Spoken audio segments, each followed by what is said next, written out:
नमस्कार मित्रों, मैं हूं डॉक्टर हरिनिवास और बड़े ही सुंदर प्रसंग पे हमें, क्योंकि यहाँ चल रहा है वैराग्य शतक जो महाकवि भर्तृहरि की रचना है। और आज श्लोक है 39वां। तपस्यन्तः सन्तः किमधिनिवसामः सुरनदीम् गुणोदारान् दारान् उत्परिचयामः सविनयम् पिबामः शास्त्रोघान् उत विविध काव्यामृतरसान् न विद्मः किं कुर्मः कतिपय निमेषायुषि जने। भैया, आयुष्य तो बहुत छोटा है। भले हमें ये लगता हो कि हमारे पास काटने के लिए, समय काटने के लिए क्या करें। कुछ लोग अंताक्षरी खेलते तब कहते हैं बैठे बैठे क्या करें, करना है कुछ काम, शुरू करो अंताक्षरी लेके प्रभु का नाम। भैया, बैठे बैठे क्या करें। यहां तो भर्तृहरि कहते हैं कि समझ में ही नहीं आता है, छोटा सा आयुष्य है और काम कितने हैं। अरे कहीं गंगा नदी के किनारे हिमालय की किसी गुफा में जाकर के तपस्या अगर करेंगे ना, तो अपने जीवन को सार्थक बना पाएंगे, उस पर ब्रह्म परमात्मा का साक्षात्कार कर पाएंगे। लेकिन अगर वहां चले गए तो इस संसार के सुख रह जाएंगे। उत्तम उत्तम गुणों से, रूप से, सील से, चारित्र से संपन्न ऐसी जो बड़ी ही सुंदर सुंदर स्त्रियां हैं, उनका तो परिचय ही नहीं ले पाएंगे, उनके साथ तो कोई आनंद ही नहीं कर पाएंगे।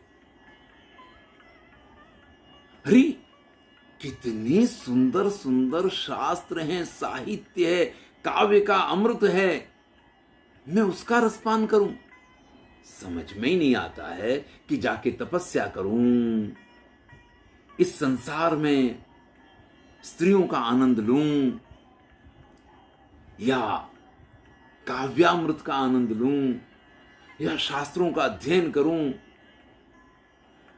न विद्मः किम कुर्मः, मेरी तो समझ में नहीं आता करूं तो क्या करूं। क्योंकि जब संसार में जाते हैं और संसार के आनंद को देखते हैं, तब तो ऐसा लगता है कि इससे बड़ा कोई सुख नहीं। जीवन में सबसे अधिक आनंद अगर आता है तो इस सांसारिक मोह माया में आता है। कहावत है, 100 जूते खाए तमाशा घुस के देखे। सबको पता है कि इस संसार के इस माया जाल में रोज जो मुझे नहीं चाहिए वही मेरे साथ होना है। लेकिन फिर भी इसका एक अपना आनंद है, एक अपना इसका चरम का आनंद है। अगर किसी शास्त्रीय आचार्य के पास से बात सुन लें किसी शास्त्र के बारे में, तो ऐसा लगता भाई ये तो बड़ा गूढ़ विषय है और इस पे तो काम करना चाहिए, इसको तो समझना चाहिए, इसको तो लोगों को समझाना चाहिए।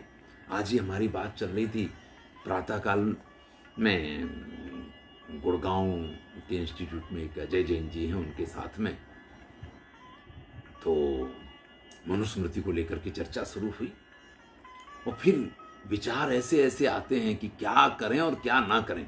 1-1.5 घंटे तक हम लोगों ने चर्चा की संभवतः। तो अगर हम शास्त्रों पे विचार करना शुरू करें तो हमें यह लगता है कि जीवन बहुत छोटा है, इतने शास्त्र हैं और किसी एक शास्त्र में ही जीवन पूरा हो जाए। अगर कहीं काव्य रस का आनंद लेने लग जाएं तो कालिदास ने लिखा उससे अच्छा भास ने लिखा, भास ने लिखा उससे अच्छा किसी और कवि ने लिखा, और किस किस कवि की किस किस, अरे भाई जो नाम चीने उन्होंने तो बहुत अच्छा अच्छा लिखा है, लेकिन कई बार तो कोई कविता इतनी सुंदर मिलती है, उसके भाव इतने सुंदर होते हैं, उसका रस इतना आनंद देने वाला होता है और हमें उसके कवि का तो नाम ही पता नहीं होता।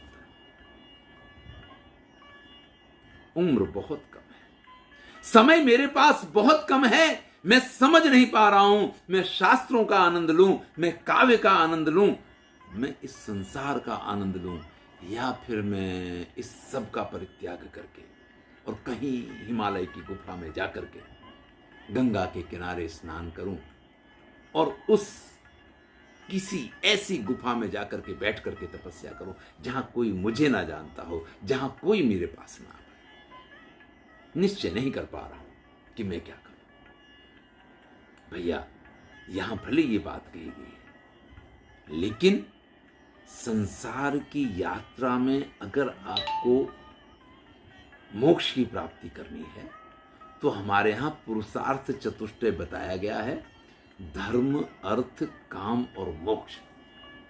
क्रमशः सीढ़ियां चढ़ेंगे तो बड़ी आसानी रहेगी, और अगर आप कहीं सीधा किसी सीढ़ी को छोड़ के जाएंगे तो सौंदरानंद में जो दशा सुंदरी के साथ नंद की होती है, हमारी भी ये दशा हो सकती है। इसलिए जीवन में क्या करना है, क्या नहीं करना है, जो महाकवि भर्तृहरि यहाँ कहते हैं वो एक बात है, लेकिन क्रमशः सीढ़ियां चढ़ते जाइए और हर स्थिति को अपने वश में बनाते जाइए, यही संभव है। धन्यवाद। मैं हूं डॉक्टर हरिनिवास।